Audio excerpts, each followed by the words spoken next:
Si Dieu est bon et tout-puissant, pourquoi y a-t-il tant de souffrances dans le monde? C'est probablement la question la plus posée par les croyants et les non-croyants. Beaucoup y voient un obstacle à la fois. Pourquoi Dieu permet la souffrance? La réponse est plus profonde qu'on ne le pense. Dieu n'est pas l'auteur de la souffrance. La souffrance est entrée dans le monde par le péché et par la rébellion humaine. Mais Dieu ne reste pas indifférent. Il permet la souffrance pour nous faire grandir, pour manifester sa gloire, ou comme conséquence du péché. Et surtout, il est toujours avec nous dans l'épreuve. La Bible ne dit pas que Dieu cause la souffrance, mais elle dit qu'il l'utilise pour accomplir ses desseins. Romains chapitre 8, verset 28, nous assure que toute chose, même les épreuves, concourent au bien de ceux qui aiment Dieu. Pour comprendre ce sujet, il faut distinguer plusieurs causes de la souffrance. Premièrement, la souffrance comme conséquence du péché. Dans Genèse, chapitre 3, après la chute d'Adam et Ève, Dieu annonce des conséquences, la douleur, le travail pénible, et finalement la mort. La souffrance n'est pas une punition arbitraire, mais la conséquence naturelle d'un monde déchu. Paul écrit dans Romains, chapitre 8, verset 22. La création tout entière gémit et souffre les douleurs de l'enfantement. Deuxièmement, la souffrance pour nous faire grandir. L'épître de Jacques, chapitre 1, versets 2 à 4 dit « Regardez comme un sujet de joie complète les diverses épreuves qui vous arrivent, sachant que l'épreuve produit la persévérance. » Dieu permet parfois la souffrance pour nous purifier, pour nous apprendre la patience, pour nous détacher des choses de ce monde. Comme l'or est purifié par le feu, notre foi est purifiée par les épreuves. Troisièmement, la souffrance pour manifester la gloire de Dieu. Dans l'évangile de Jean, au chapitre 9, Jésus rencontre un aveugle de naissance. Ses disciples demandent « Qui a péché, lui ou ses parents ?» Jésus répond « Ce n'est pas lui qui a péché, ni ses parents, mais c'est afin que les œuvres de Dieu soient manifestées en lui. » Dieu permet parfois la souffrance pour montrer sa puissance, sa guérison, sa grâce. La guérison de cet homme a révélé la gloire de Dieu.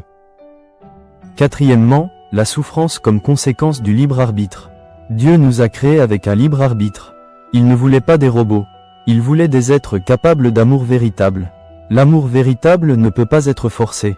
Si Dieu supprimait toute souffrance, il devrait supprimer toute liberté. Le mal existe parce que les humains peuvent choisir le mal. Cinquièmement, la souffrance que nous ne comprenons pas. Il y a des souffrances qui n'ont pas d'explication apparente. Le livre de Job est un exemple frappant. Job était un homme juste, et pourtant il a tout perdu. Dieu ne lui a jamais donné d'explication complète sur les causes de sa souffrance. Job a crié, a douté, a protesté.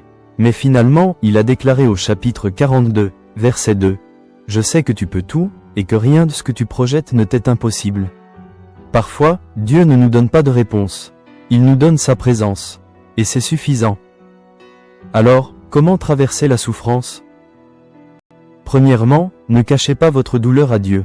Les psaumes sont remplis de cris, de questions, de larmes. Dieu peut supporter vos doutes, vos pleurs et toutes vos émotions. Il ne vous repousse pas. Deuxièmement, rappelez-vous que Dieu souffre avec vous. Dans Ésaïe, chapitre 63, verset 9, il est écrit « Dans toute leur détresse, il a été en détresse ». Dieu n'est pas indifférent, il est compatissant. Troisièmement, regardez à la croix. La croix est la preuve ultime que Dieu n'est pas indifférent à la souffrance. Jésus a souffert comme nous. Il est entré dans notre souffrance pour nous en sortir. Quatrièmement, gardez l'espérance. Paul écrit dans 2 Corinthiens, chapitre 4, verset 17. Nos légères afflictions du moment présent produisent pour nous une masse éclatante de gloire éternelle.